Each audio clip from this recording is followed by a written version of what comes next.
Welcome to the Flag Bearer channel. This is Little Known Black History Facts. Please like, share, comment, and subscribe to the channel.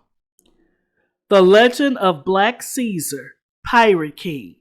Fact or fiction? Legend tells of a black pirate. A pirate that was one of the most ruthless rulers of the seas off the coast of the Florida Keys. Some say it's more myth than factual, but either way, it's a story that is compelling and one that lives on even to this day.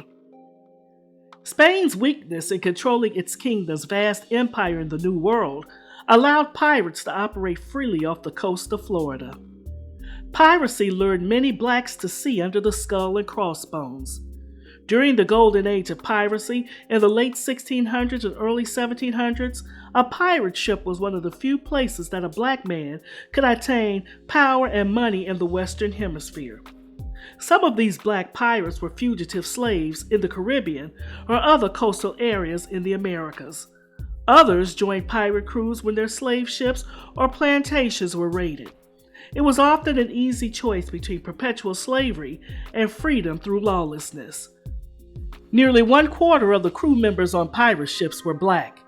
The loot taken by pirates was divided without regard to race.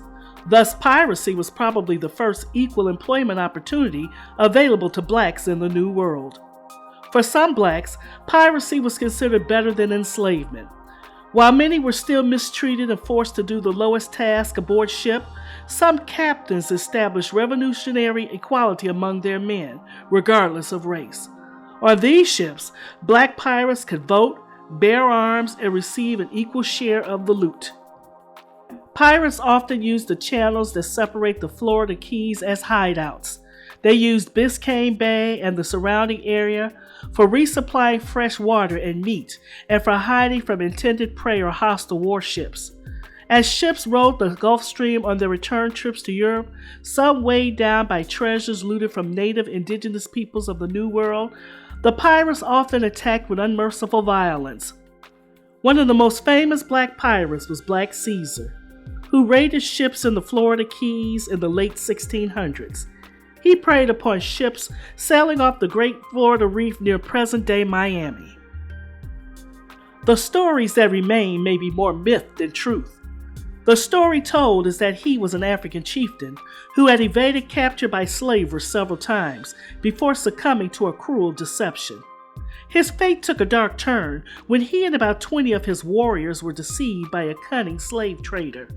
The tale states that the trader used a watch as bait, promising additional treasures too valuable to bring ashore, in order to entice Caesar and his warriors onto the ship. Once on board, the soon-to-be slaves were given food, while being enticed with silks and jewels. Distracted by the promise of riches, the chieftain and his men failed to notice that the crew had pulled up the anchor.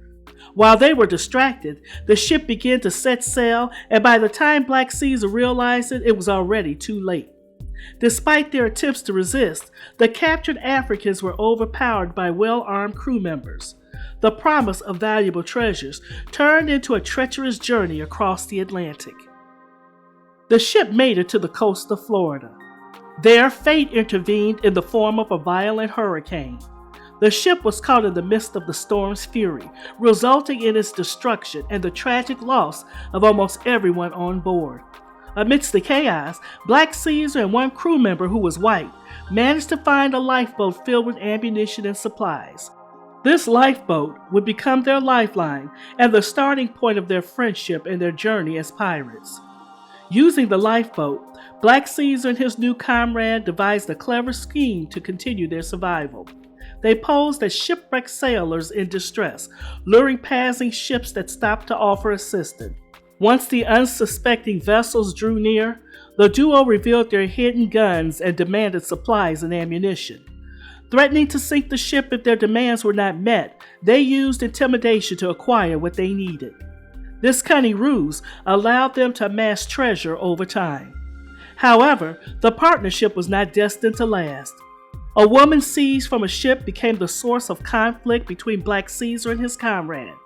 Their rivalry escalated into a fatal duel, resulting in the death of the friend who had stood by Caesar's side during their arduous journey. With his friend gone, Black Caesar continued his lawless activities with a newfound fervor, expanding his crew and launching attacks on ships at sea. His lair was Elliot Key, the first large island south of Key Biscayne, and a channel there that still bears the name Caesar's Creek. His timing as a pirate could not have been better. The British had not yet established a colony at Nassau. In fact, the very reason the British established the colony in 1717 was to eliminate piracy in this part of the New World. But in the mid-1600s, there was no sufficient opposition to piracy, and Black Caesar and his kind had control of the area between the Bahamas and Florida. The area around Cape Florida was ideal for Black Caesar.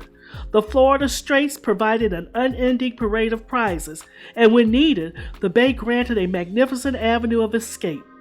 Biscayne Bay's tricky mudflats and shoals were deadly to the uninitiated, and beyond the bay were mangroves and blind-mouthed channels known only to Caesar. Black Caesar's knowledge of coastal inlets and mangrove islands became instrumental in evading capture. Utilizing these geographical features, he managed to escape pursuit and build a reputation as a formidable pirate.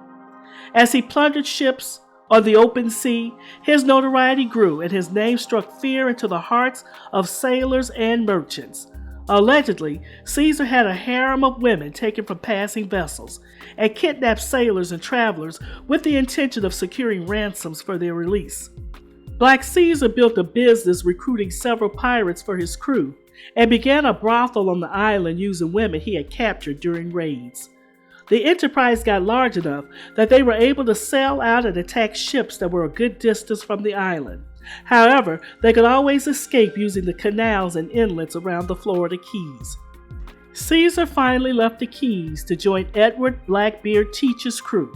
He was supposedly a lieutenant on Blackbeard's flagship, the Queen Anne's Revenge. However, all adventures come to an end, and Black Caesar's story was no different. After Blackbeard was killed in a battle on Ocracoke Island, Caesar was one of the few pirates to survive. He was captured and brought to trial in Williamsburg, Virginia, where he was found guilty of piracy and hanged for his crimes. Caesar's Rock, one of 3 islands located north of Key Largo, Florida, is reportedly named after him, as is a channel there called Caesar's Creek. The myths surrounding Black Caesar's time in the Florida Keys cannot be verified by historical period sources. Whether fact or fiction, the stories of Black Caesar remain legendary even to today.